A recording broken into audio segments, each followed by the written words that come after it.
Ça tourne. Écoute, alors on annonce donc interrogatoire du suspect Vautier par l'inspecteur Guénifi à propos de caméras citoyennes. À propos de caméras citoyennes, plutôt de son contenu. Du contenu de caméras citoyennes, d'accord. Alors il y a ici une interview de Mohamed Yazid, qui, après la libération de la prison de Denden, et qui dit que, je cite à la fin, lorsque nous avons été convaincus de cette erreur, c'est-à-dire l'erreur d'avoir mis en prison, nous avons fait sortir René de prison avec nos excuses. René, c'est une page de notre histoire, le père de notre cinéma. Qu'est-ce que tu penses donc de cette déclaration de Mohamed Yazid, d'autres aussi qui pensent la même chose, qui pensent que René, effectivement, est le père du cinéma algérien? Qu'est-ce que tu penses de ça? Il ne peut pas y avoir un père d'un cinéma. Je crois qu'il peut y avoir une sorte de déclic qui se produit à un moment donné et qui prouve qu'il est nécessaire d'utiliser les images. Mais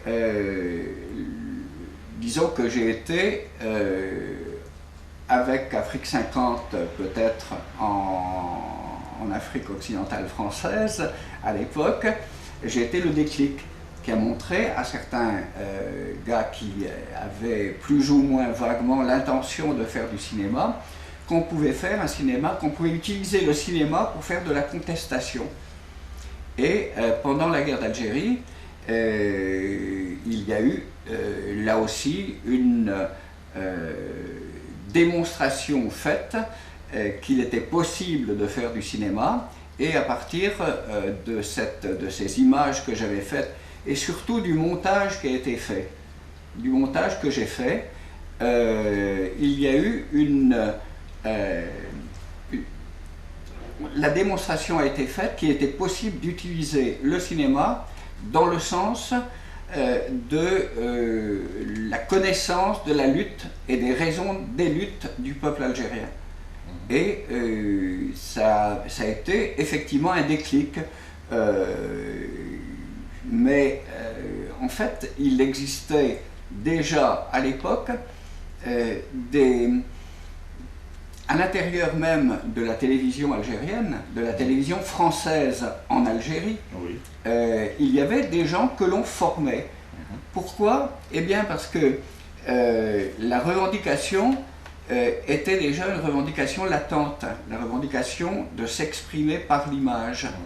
Et on était obligé, comme on a été obligé de construire des choses pour les Algériens, le plan de Constantine, où on a construit des logements pour les Algériens sous De Gaulle, pendant la présence française là-bas, c'était pourquoi? C'était pour essayer de dire aux Algériens, mais non, on va vers une certaine forme d'égalité, arrêtez de vous battre, arrêtez-vous là.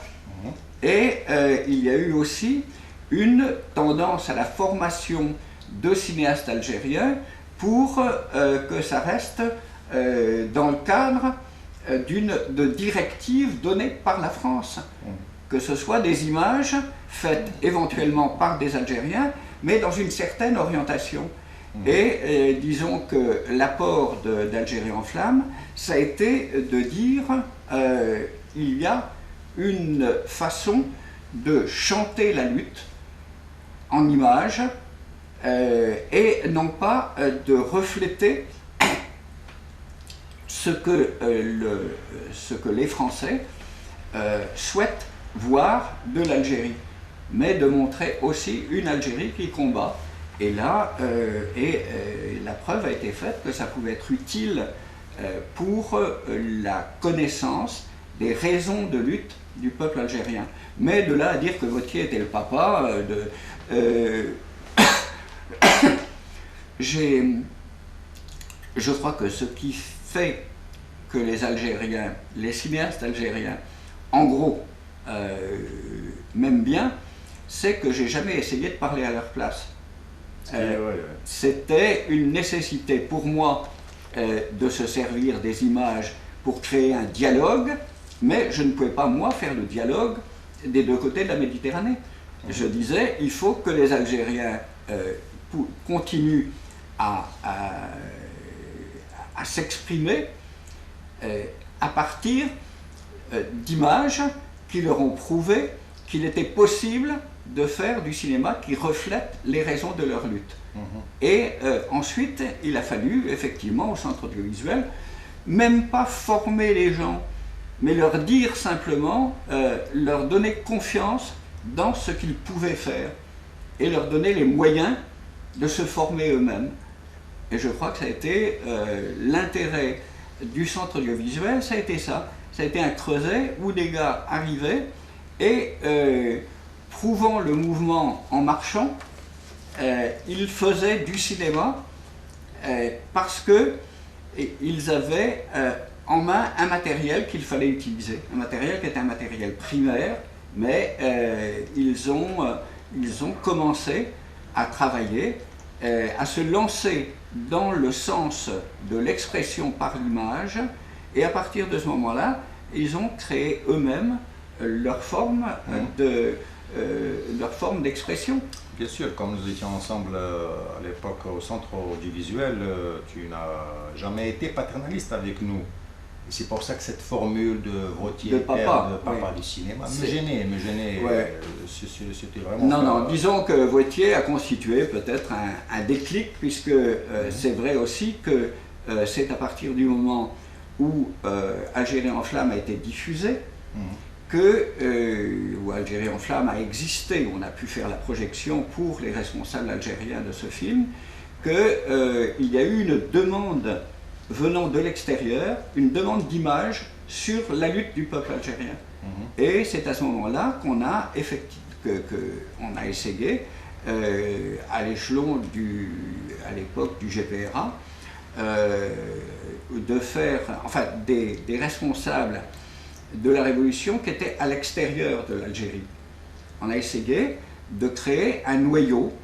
Là aussi, c'est une histoire qu'il faudra peut-être préciser, qui a demandé aux responsables d'Alger de faire partir des jeunes de la télévision, qui travaillaient pour la télévision française à Alger, des jeunes Algériens, des jeunes techniciens, qui leur a demandé de rejoindre la Tunisie pour créer un groupe de production là-bas. Est-ce que c'est Yazid? Est-ce que c'est... j'en sais rien.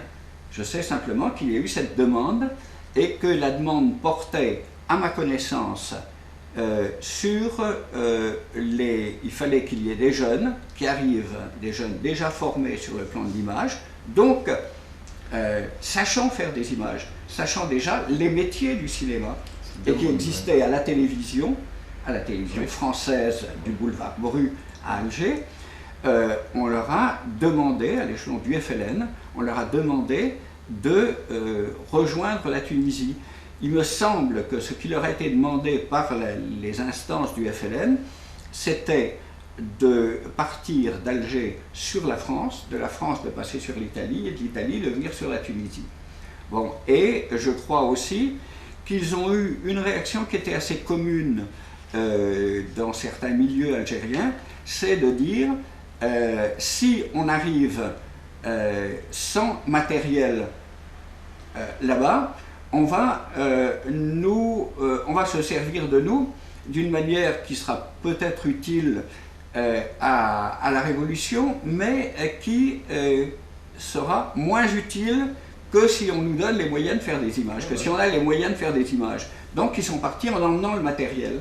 Mais partant en emmenant le matériel de la télévision française, donc, ils ne pouvaient plus partir par la France. Ils étaient obligés de partir par le chemin des maquis. Par la route. Et c'est là qu'il y a eu aussi ce problème, c'est que les gens qui combattent les armes à la main, souvent, ne font pas confiance à l'image.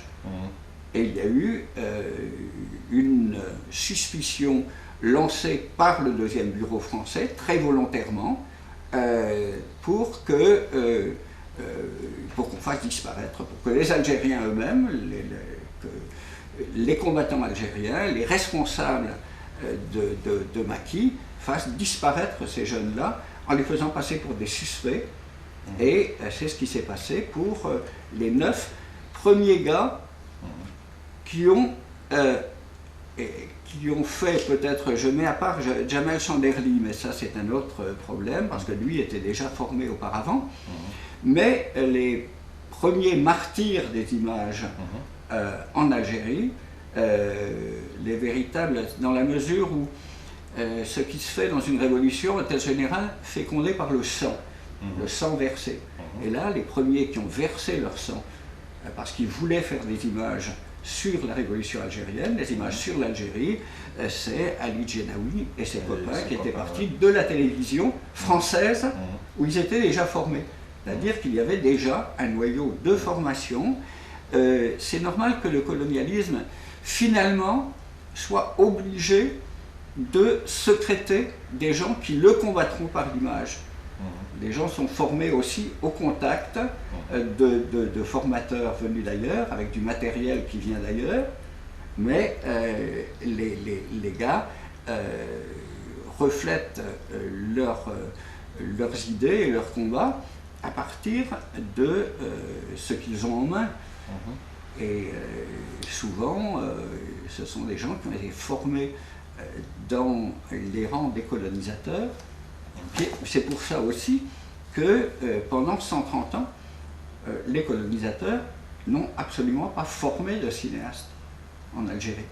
Sauf des gens qui se formaient un petit peu eux-mêmes, comme Tahar Anache, et puis Jamel Chanderly, qui était donc, mais qui était lui plus au départ acteur et photographe que cinéaste, et qui est devenu cinéaste sur le tas. Si cette équipe, cette mission de ceux qui sont partis avait réussi, on pourrait dire à ce moment-là que le cinéma algérien serait né réellement dans les maquis à partir de ce moment-là. Mais bon, c'est une formule qui me semble également pas très juste de dire que le cinéma algérien est né dans les maquis. Mais peut-être qu'il est né, la meilleure formule, c'est qu'il est né durant la guerre de libération, grâce à la Révolution, on pourrait dire ça. Absolument, oui.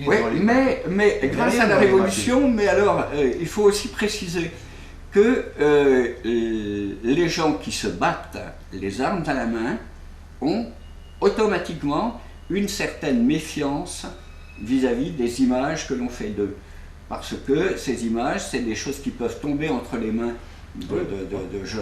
des adversaires et qui peuvent... pour moi, je crois qu'il serait temps aussi que les Algériens, les Tunisiens, les démocrates français cherchent à déterminer quel a été le rôle des images, par exemple, dans le bombardement de Sakiet Youssef.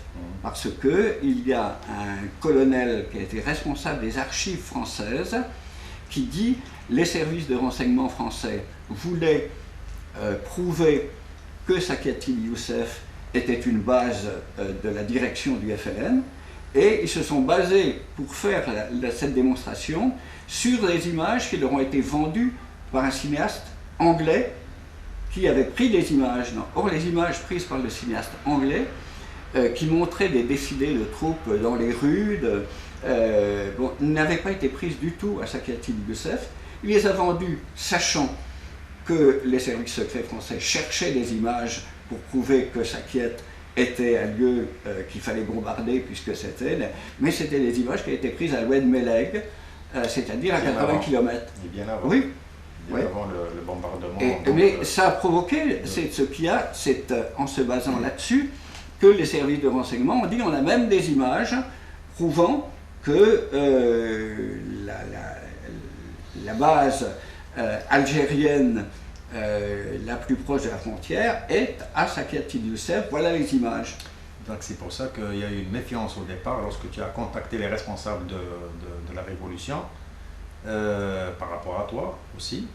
Peut-être que c'est à cause de cela, ça vient un peu de cela. Voilà un Européen qui vient, il va filmer, ces images peuvent tomber entre les mains de l'armée française et il se peut que nous aurons des histoires. Et c'est pour cela que tu as raconté, c'est très intéressant ton histoire justement avec Frantz Fanon et Abdel Hamdan. La première réaction de Frantz Fanon, c'était aussi une méfiance. Et ça, c'est pas peut-être une méfiance directement vis-à-vis de toi en tant qu'individu, mais la peur que ces images aillent ailleurs, enfin tombent entre les mains. Absolument, oui. C'est-à-dire que je n'ai jamais eu de problème avec les gens au avec les gens qui m'avaient admis pour faire des images avec eux. Parce que, bon, il y a eu des accrochages, j'ai été blessé, donc ils me faisaient confiance. Mais c'est vrai aussi que les gens qui étaient à l'extérieur, qui étaient en contact avec les combattants, mais qui ne pouvaient pas être en permanence à côté de moi pour surveiller ce que je faisais. Ceux-là ont eu un réflexe de recul en disant, est-ce qu'on peut laisser un Français aller en face pour faire... Et c'est en ça que je salue vraiment Aban Ramdane, parce que il s'est rendu compte qu'il y avait, dans mon anticolonialisme, il y avait quelque chose qui était plus fort que le nationalisme qu'on peut trouver chez les Français. Et il a fait confiance à mon anticolonialisme et à mon internationalisme pour dire qu'il continue à filmer ce qu'il avait commencé. Mais ce que j'avais commencé à filmer, c'était effectivement à la demande des responsables de la Villa Lélume.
C'est que comment tu as fait pour rencontrer justement Aban Ramdane et dans quelles circonstances, dans quel contexte?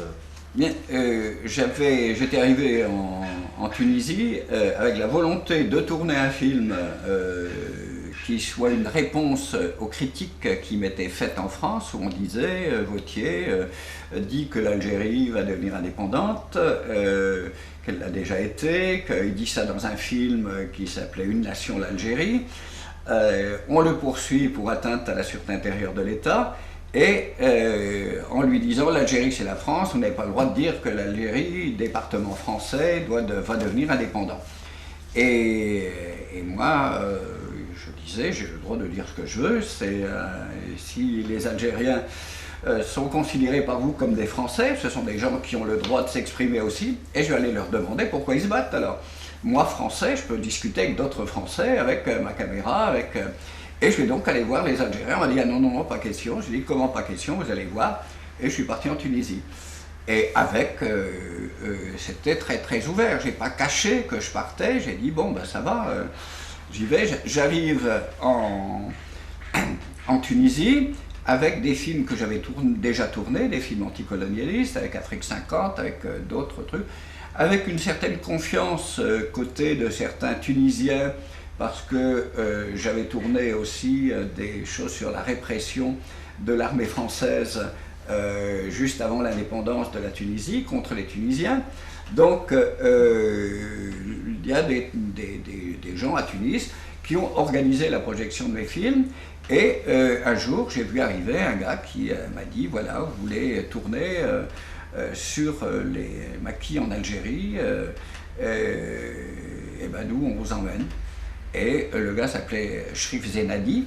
Il m'a emmené voir son capitaine qui s'appelait Mahmoud Guénez. Et on a rencontré un autre gars qui s'appelait Salah Soufi, un autre, enfin je passe sur... Tout ça, c'est à la frontière algéro-tunisienne. Et puis je suis rentré avec eux et ma caméra, et avec des groupes armés qui entraient en opération, des groupes de maquisards qui entraient en opération dans la zone d'Enemancha. Voilà. Et puis... pas question de faire un film encore, c'était juste des... C'était des images, je voulais faire des images, mais la base était, je filmerais, j'avais appris un truc d'Éluard, qui dit, je dis ce que je vois, ce que je sais, ce qui est vrai. Et je leur disais, moi je filme ce que je vois, ce que je sais, ce qui est vrai. Vous ne me ferez pas rajouter des trucs sur les images, ça reste, je filme, je dirai en images ce que j'ai vu. Ce que j'ai constaté. Avec tes moyens personnels, ta caméra, la pellicule, les bobines. Au départ, j'avais fait en Tunisie un film qui m'avait été payé par une structure. Non, la SATPEC n'existait pas encore. C'était une petite société qui s'appelait El Ahad El Jadid. L'ère nouvelle, le temps nouveau. Oui, et puis c'était sur... je ne me rappelle plus quel était le premier. Le premier, c'était les plages tunisiennes. Et le deuxième, ça a été Khalkhal, chaîne d'or. Les anneaux d'or. Les anneaux d'or, chaîne d'or, oui. C'était Khalkhal, le titre. Oui. Et bon, j'avais donc un petit peu d'argent, j'avais acheté, il me restait de la pellicule, j'ai dit on va aller faire un premier reportage, et j'ai été faire un premier reportage, puis j'avais un petit peu de pellicule noir et blanc, on a commencé à tourner des petits trucs qui étaient plus à destination télévisuelle, sur les infirmières au maquis, sur... une attaque de poste dans la région de Soukaras. Et puis je suis revenu en Tunisie pour chercher d'autres pellicules et je suis repassé de l'autre côté, toujours avec la même, dans la zone 5 de la Wilaya 1, entre Tévessa et la frontière. Et puis j'ai été avec Abdallah Belouchet, qui était commandant à l'époque de la Wilaya 1, faire une tournée à l'intérieur et puis je filmais au fur et à mesure comme ça, quoi. Et un jour je suis rentré sur Tunis avec le matériel qui avait été développé. Je l'ai montré aux gens qui étaient avec moi, qui étaient rentrés de la Wilaya 1. Et on m'a dit il faudrait projeter ce film devant le nouveau responsable de l'information qui vient d'arriver. Et j'ai vu donc un bonhomme, pas très grand, assez costaud, qui s'appelait Aban Ramdan, et qui a regardé toutes les images, et puis qui a dit, bon, bah, c'est vrai, ça peut être très intéressant qu'on fasse voir la vérité sur ce qui se passe en Algérie, et on a beaucoup discuté. Ensuite, parce que il aurait préféré que je devienne algérien, et puis pour moi il n'en était pas question, quoi. C'était bon. Une autre chose. Alors il m'a dit, si vous repartez avec une équipe, est-ce que vous pourrez leur apprendre aussi à se servir du matériel? Et j'ai dit oui, et c'est là que Mahmoud Guénez a dit, mais il y a déjà une équipe qui est autour de lui, comme ça, et qui apprend à se servir du matériel. Des militaires, des Junouds. C'était des Junouds, ouais. Et il va les retrouver là-bas. Alors je suis donc reparti en Algérie, Et il y avait quelques gars qui ont plus ou moins essayé d'apprendre à se servir de caméras, de matériel. C'était quoi comme caméra? J'avais une petite caméra Payard à l'époque. Ouais. On a surtout travaillé avec des caméras Payard. Et puis avec ma vieille caméra qui était une ETM qui m'avait servi pour déjà quand je tournais Afrique 50, donc en 1950, donc déjà 7 ans, 8 ans avant, qui était une petite caméra d'amateur. Mais il était hors de question de tourner en 35 mm parce qu'on n'avait pas les moyens, d'une part, et d'autre part aussi parce que la pellicule était trop lourde pour... caméra et pellicule, ça aurait été trop lourd. Et de toute façon, j'avais pas de caméra 35. Alors, on a donc fait le film comme ça. C'est ce qu'on a appelé ensuite, comme les gens qui étaient... le petit groupe de jeunes qui étaient autour de moi, de jeunes Junoud, aimaient bien un petit peu parader avec la caméra. On avait un petit magnétophone, ils aimaient bien enregistrer des trucs avec aussi. Bon, c'est vrai qu'ils se sont habitués un petit peu à ce matériel, mais on ne peut pas dire que c'était réellement une école de cinéma au maquis. C'était des gars qui, portant le matériel, apprenaient aussi à s'en servir. Des gars et des filles d'ailleurs, parce que Patachou, qui était l'infirmière avec laquelle on avait fait les premières prises de vue, essayait aussi d'apprendre à se servir du matériel. Quoi. Patachou, oui, elle s'appelait Hassiba Benyeles. Et voilà. Alors je suis rentré avec le matériel et puis ils m'ont ramené.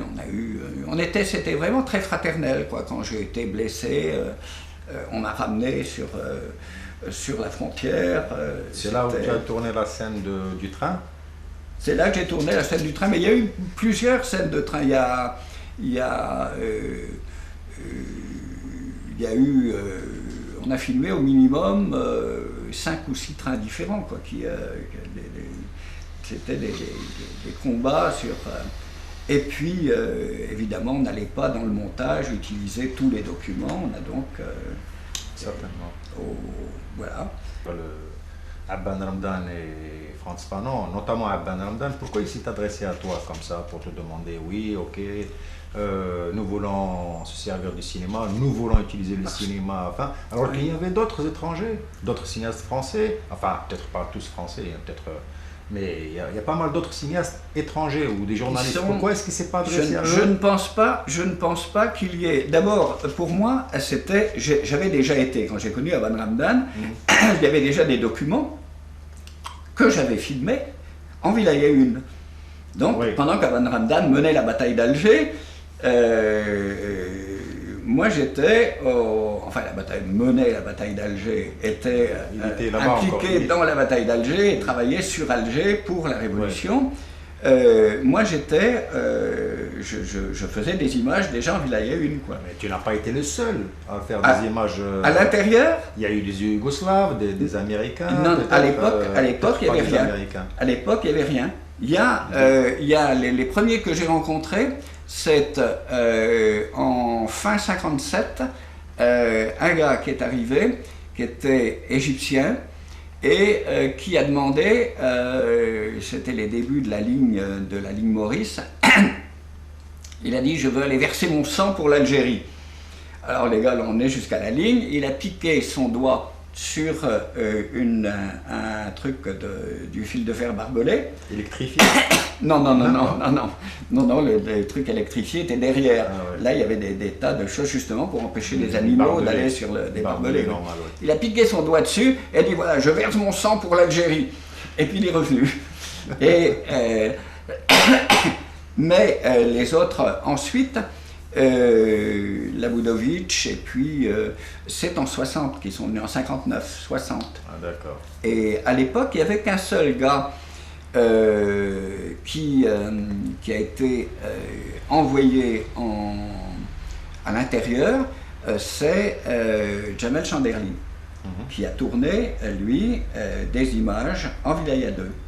Pierre Clément restait, qui était venu avec moi en Tunisie, restait en Tunisie. Il a filmé des trucs sur les camps, et c'est seulement lorsque moi j'étais passé pour mort que Pierre Clément est rentré en Algérie. Pierre Clément a été avec Jamel, à ma connaissance, avec un gars qui était photographe qui s'appelait Ahmed Touil, enfin Ahmed le Grand, le long, et qui a fait des photos aussi, et j'ai retrouvé beaucoup plus tard au Sahara. Mais les images qui passent pour avoir été faites en Algérie, et qui sont utilisées dans certains films algériens, sont des images qui ont été faites soit au Maroc, soit en Tunisie, mais pas à l'intérieur. Je ne connais pas d'images, même pour celle de Jamel, je sais qu'il en existe, mais Jamel n'a jamais pu faire un montage de ces images, parce qu'elles arrivaient en Tunisie, et elles étaient envoyées au développement aux États-Unis, où se trouvait le frère de Jamel. Oui, il était ambassadeur. Qui était ambassadeur avec Yazid. Alors il faudrait demander à Yazid ce que c'est devenu, parce qu'il demandait ces images-là pour pouvoir les utiliser en contact avec la télévision américaine. Et Yazid dit, les images sont arrivées, mais elles n'étaient pas utilisables, parce qu'elles étaient tremblées, il y avait dû y avoir quelque chose dans l'appareil que Jamel n'avait pas pu vérifier, quoi. Puis, or, je suis persuadé pour moi que les images qui ont été utilisées sont des images de Jamel Chanderly, mais que lui n'a vu que après la dépendance, quoi. Parce qu'elles étaient, lui était coincé à l'intérieur, et quand il est sorti, les images étaient déjà parties aux États-Unis. Oui, donc lorsque Abban s'est adressé à toi, c'est parce que... Ben, il a vu les images, et on lui a dit, voilà, c'est lui qui a fait ces images-là. Et je demandais qu'on me laisse retourner pour terminer un film, alors à ce moment-là, pour terminer le film, mais dont je voulais rester responsable jusqu'au bout. Et dans les accords avec Abban Ramdane, il a été dit, on fera peut-être, si Vautier est d'accord, on fera un commentaire en arabe, qui sera fait par un responsable désigné par nous, pour le FLN, pour expliquer sur les images de René, mais on ne changera pas le montage. René reste responsable de ce qu'il... Puisque Abban avait trouvé très intéressant aussi la formule de « je dis ce que je vois, ce que je sais, ce qui est vrai », il a dit « nous, on pourra expliquer les raisons de notre lutte sur les véritables images de la lutte. » Mais on n'a pas à traficoter le montage pour... on fera d'autres choses avec Bon, et effectivement, le film qui a été fait ensuite, après la disparition d'Abban, il y a eu un film qui a été initié par Yazid, qui explique d'ailleurs dans une émission que j'ai fait pour la télévision algérienne, Yazid explique pourquoi il voulait qu'il y ait un service cinéma, pourquoi il fallait pour lui utiliser les images. Elle dit parce que ça nous a manqué. Quand nous étions à l'ONU, où il était représentant du FLN avec le frère de Jamel Chanderly, et dire on n'avait pas d'images et ça nous manquait. Et maintenant, il faut donc les utiliser, et je demande au service cinéma qui se crée, c'était donc en 60, 59, 60, je veux qu'il y ait qu'on parte sur deux angles d'abord. L'un, il faut faire sur les malheurs vécus par les populations algériennes, il faut faire pleurer dans les chaumières, partout dans le monde. Donc on va faire un truc sur l'histoire d'une petite fille qui doit quitter son pays, qui doit se réfugier en Tunisie. L'histoire de la petite fille et de sa famille. Ça a donné Yasmina. Et puis, il faut faire à côté un film qui explique l'historique du combat que mène le FLN. Après Algérie en flammes, moi je me suis retrouvé en tôle.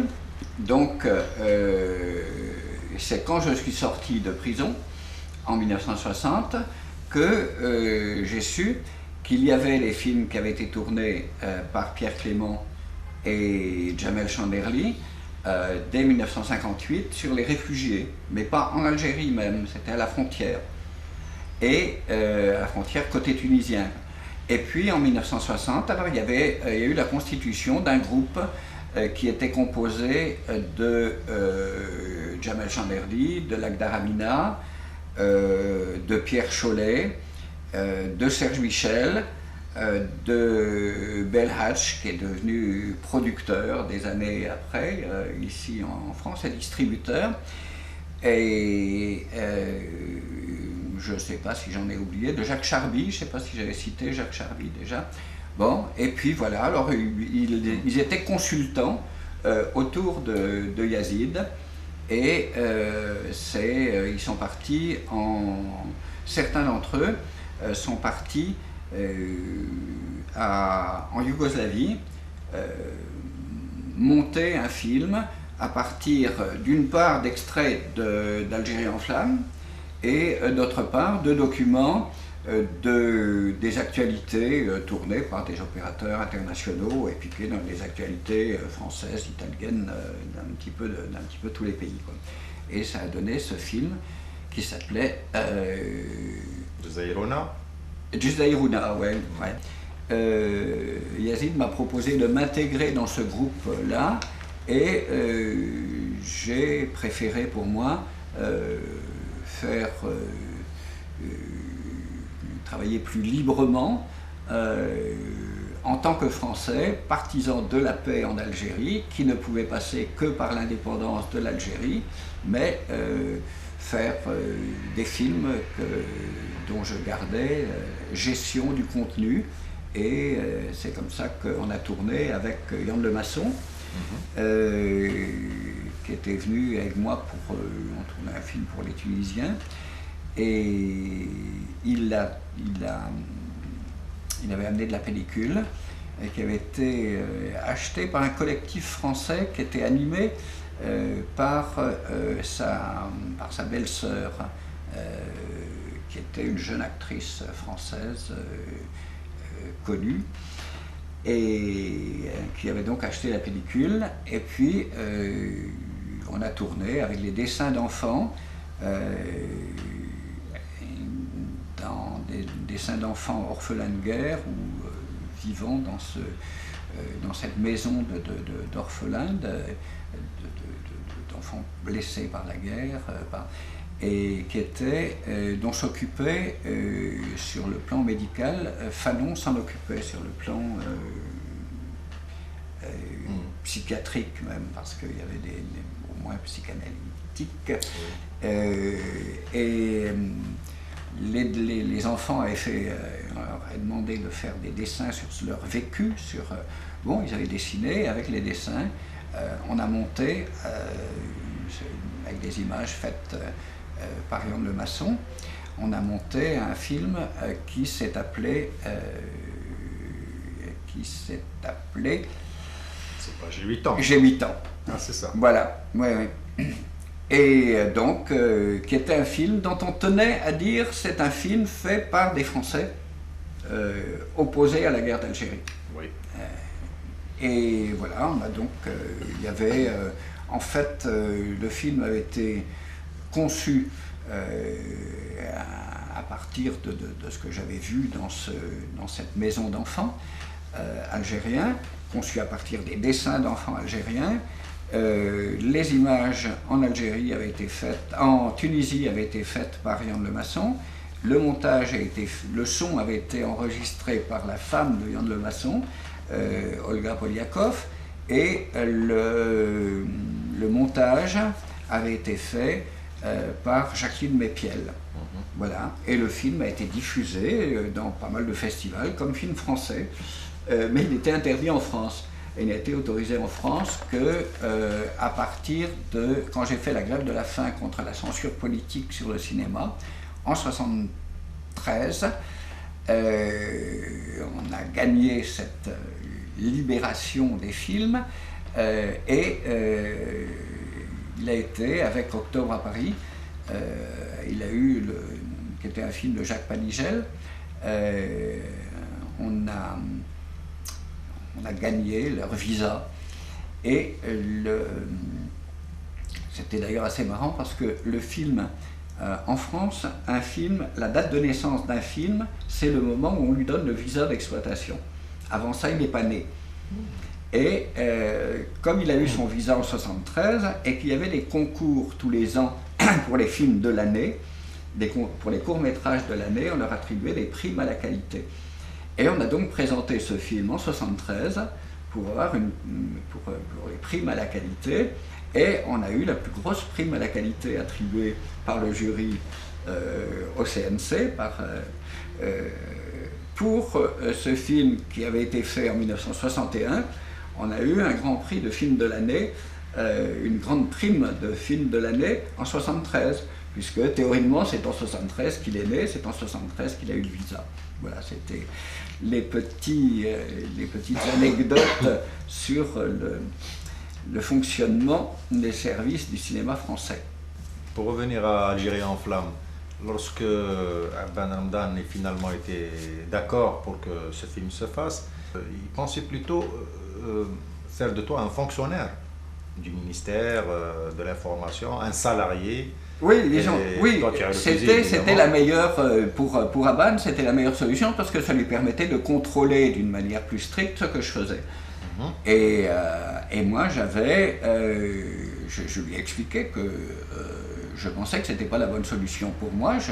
J'étais un Français opposé à la guerre d'Algérie, je n'avais pas à parler à la place des Algériens, j'avais à montrer ce que je pouvais voir. Exactement. Voilà, et c'est comme ça que je suis parti, que j'ai gardé toujours cette optique-là, c'est-à-dire que je n'ai jamais essayé de parler à la place des Algériens. Oui. Là, le point sur lequel on était tombé d'accord, c'est que je restais responsable de mes images, je restais responsable du montage, je restais responsable des commentaires que je pouvais mettre sur le film. Simplement, je mettais un internégatif à la disposition du FLN pour qu'il puisse dessus expliquer les raisons de la lutte du peuple algérien. Alors donc, pour Algérie en flammes, si on doit lui donner une nationalité, c'est quoi comme film? Il est quoi? Quelle est la nationalité d'Algérie en flammes? Ah, moi je dirais carrément qu'il est breton. Mais c'est-à-dire que c'est un reportage fait par un gars qui, de l'extérieur, se rend compte de ce qui se passe, mais qui ne participe pas à... je n'ai pas participé à la lutte armée. Quand les Algériens disent tu es un moudjahid, d'une part, c'est ce que j'ai dû expliquer, un congrès de moudjahidines. Ensuite, j'ai dit absolument pas. De toute façon, dans Moudjahid, il y a djihad, et je ne vois pas pourquoi, moi, athée, j'aurais mené une guerre religieuse, une guerre, le djihad, c'est ça. Donc c'était une guerre menée par un peuple qui voulait se libérer.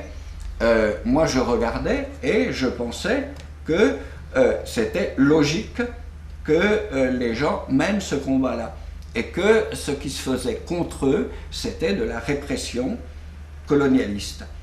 Donc, je témoignais, mais je témoignais en tant que Français, je témoignais en tant que, à la limite, c'était toujours la plaisanterie avec Abban Ramdan, je disais, mais moi je suis beaucoup plus colonisé que vous, puisque vous êtes colonisé depuis 130 ans et moi je suis colonisé depuis 400.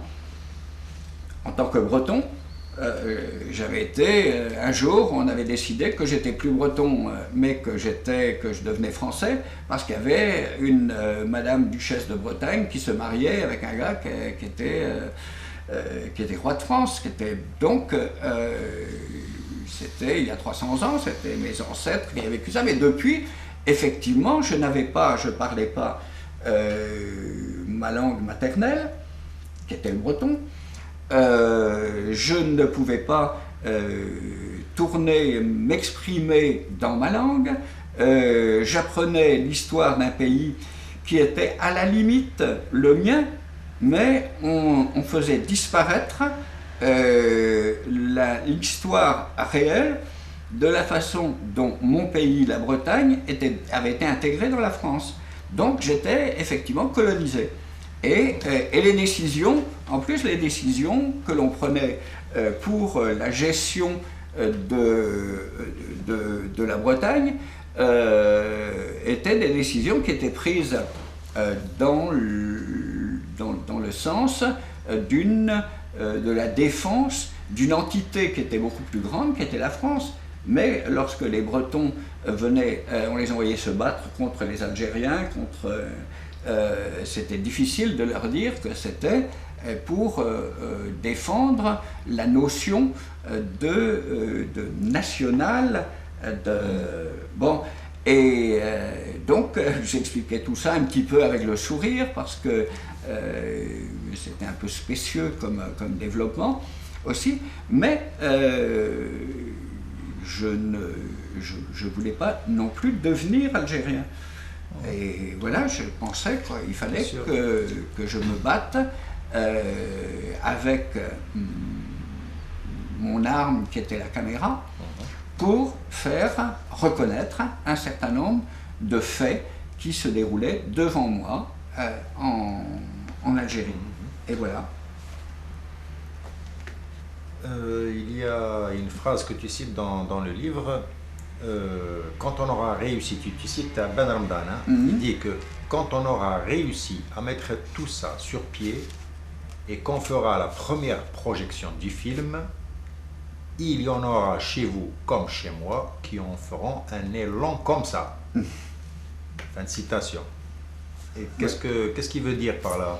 Eh bien, parce que d'une part, il y a des gens qui n'étaient pas pour qu'on laisse un Français communiste faire des images au maquis en Algérie, la peur de la contamination.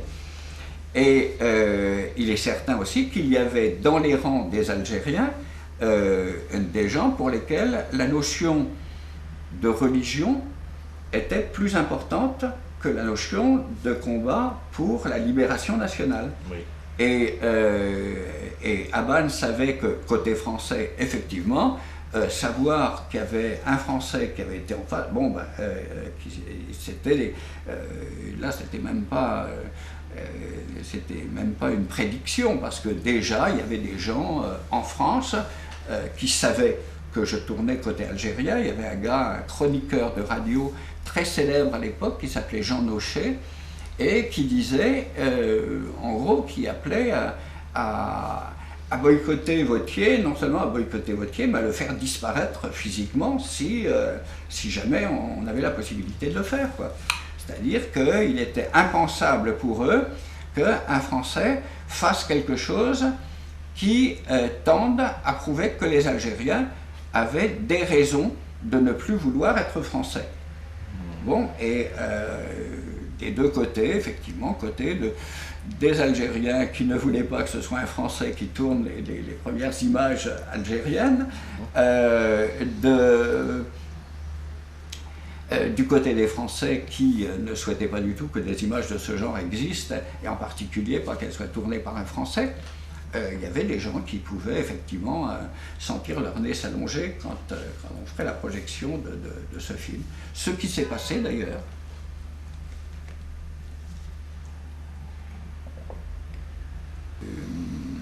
Donc quand j'étais en prison déjà, je me suis rendu compte qu'il y avait ces tiraillements à l'extérieur. On voyait, il y avait deux trucs. D'abord, les gens qui étaient avec moi en prison, les officiers qui étaient avec moi en prison, c'était aussi ce qu'on a appelé le complot des colonels. C'était des gens qui avaient eu, à la création du GPRA, qui avaient eu un conflit avec le GPRA, mais qui est presque un conflit un conflit structurel, un conflit idéologique, quoi. Oui. Qui est-ce qui doit diriger une révolution? Est-ce que c'est les gens qui se battent à l'intérieur, ou est-ce que c'est les gens qui sont à l'extérieur et qui peuvent donc représenter la lutte, mais à l'extérieur, oui. Et qui doit diriger? Donc, il y avait donc deux tendances qui étaient très nettes, qui dans toutes les révolutions, ça a toujours été le cas, c'est est-ce que c'est l'intérieur qui doit diriger, ou est-ce que c'est l'extérieur? Est-ce que c'est... alors, à l'extérieur, les gens disaient « nous sommes la tête ». Les Krim, Boussouf, Bentobal disaient « nous sommes la tête ». Et à l'intérieur, il y a le bras armé de la révolution. Les Moudjahidines, les wilayat, les colons, les Junouds, et leurs officiers. Mais c'est le bras armé qui obéit à la tête. La tête, c'est nous. Et les autres disaient, nous sommes les gens qui se battent, ce sont eux qui doivent prendre les décisions par rapport au combat, par rapport au but du combat, par rapport à ce qu'on veut arracher. Et ceux qui sont à l'extérieur sont nos représentants, nos avocats, nos haut-parleurs, mais ce n'est pas eux qui décident, c'est nous, ici, nous qui nous battons, qui sommes dans la lutte. Bon, et puis il y a eu un conflit qui a été, qui a provoqué mort d'homme, même, qui a été...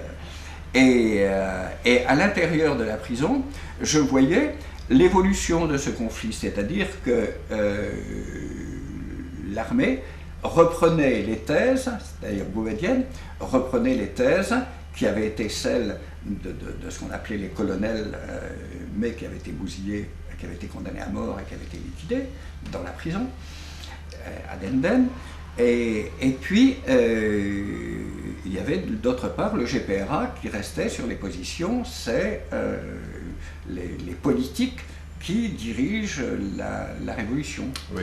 Et là, quand je suis sorti, je me suis rendu compte que maintenant, il y avait deux groupes qui essayaient d'utiliser l'image. Il y avait d'une part le GPRA, avec ce petit groupe que Yazid avait constitué à Tunis, pour faire des films, à l'extérieur, mais pour refléter les raisons d'être de la révolution. Et il y avait à la frontière un autre groupe qui était un groupe d'opérateurs de prise de vue, qui était yougoslave et qui avait été mis à la disposition de l'ALN, de l'état-major de l'ALN, par Tito. Il paraît que l'un des Labudovic était le cinéaste attitré de Tito en Yougoslavie, et que c'est pour montrer son intérêt que Tito l'avait mis à la disposition.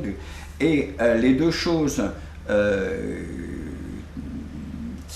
travaillaient parallèlement à faire des images, quoi. Mais avec malgré tout une certaine rivalité entre les deux, au point que, mais ça il faudrait peut-être demander quelques explications complémentaires à un gars qui s'appelle Cheval Donné.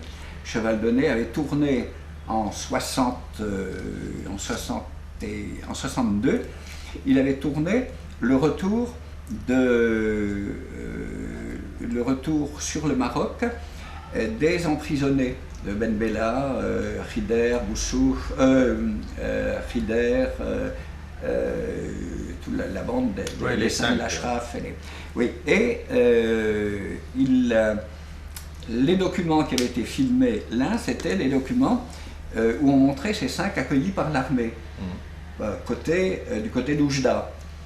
Et ces documents-là, on paraît-il, d'après les renseignements qu'on a pu avoir à l'époque, ont été envoyés à Tunis, et comme le GPRA ne tenait pas trop à montrer l'accueil enthousiaste fait par l'armée à Ben Bella et aux autres, les documents ont disparu.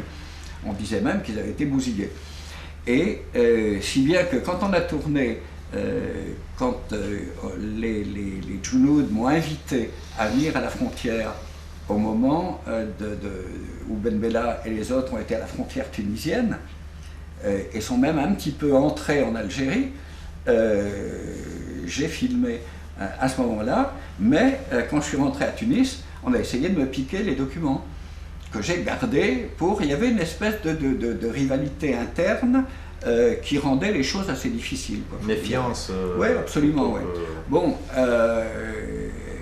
au point que ces documents-là ont été, moi je me suis arrangé pour qu'ils partent, pour qu'ils soient conservés en Allemagne de l'Est, Et ils ont... alors là, il y a une uniformité, c'est que les documents tournés par le service du GPRA, en général, étaient développés en Yougoslavie. Il n'y a plus de Yougoslavie. Les documents que moi je faisais étaient agrandis en Allemagne de l'Est. Il n'y a plus d'Allemagne de l'Est, si bien que si on n'a pas les négatifs quelque part, on ne sait plus où ils sont. Voilà, c'est alors paternité du cinéma, mais on n'a pas su garder les œufs dont on était les géniteurs. Ça, oui. Voilà. C'est un vaste chantier qui reste à la récupération des archives. Mais sur l'histoire des Yougoslaves à la frontière, il y a un gars, c'est Djebour, qui vit toujours, je pense. Oui. Je le souhaite au moins, et qui t'en racontera plus que moi, parce que lui était... mais moi j'ai été simplement, je les ai rencontrés parce qu'on m'a demandé quelquefois d'aller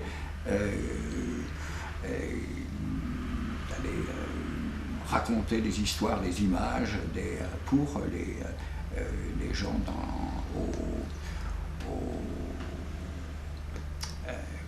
à Gardimao, enfin pour les écoles de cadres de la Hélène. Et donc il y avait des films qui ont été tournés alors il y a des films qui ont été tournés par la Budovic et par oui, il y a beaucoup d'images, mais c'est à ma connaissance, je crois que mais là j'en suis pas sûr, faudrait vérifier, je crois que les consignes données par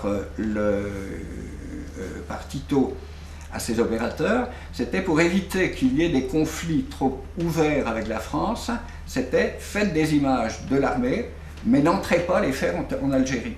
Faites-les à la frontière, faites-les, ne courez pas le risque de vous faire prendre par l'armée française sur un territoire que les Français considèrent comme la France.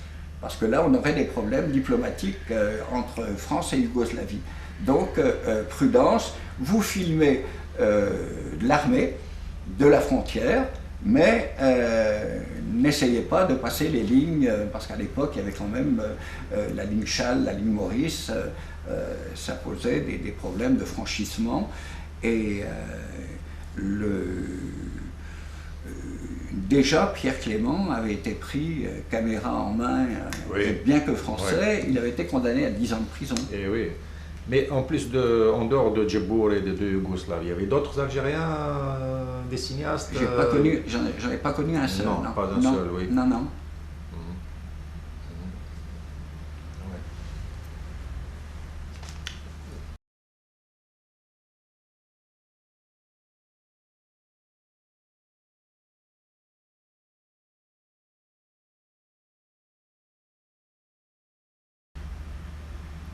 Et puis, Top.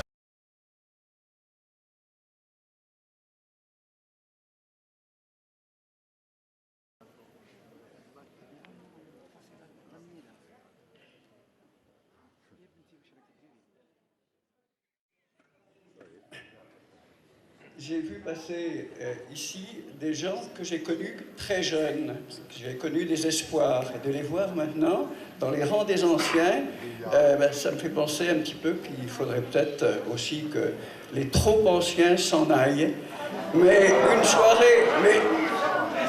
une soirée de ce genre donne vraiment envie de continuer encore pendant quelque temps. Merci à vous.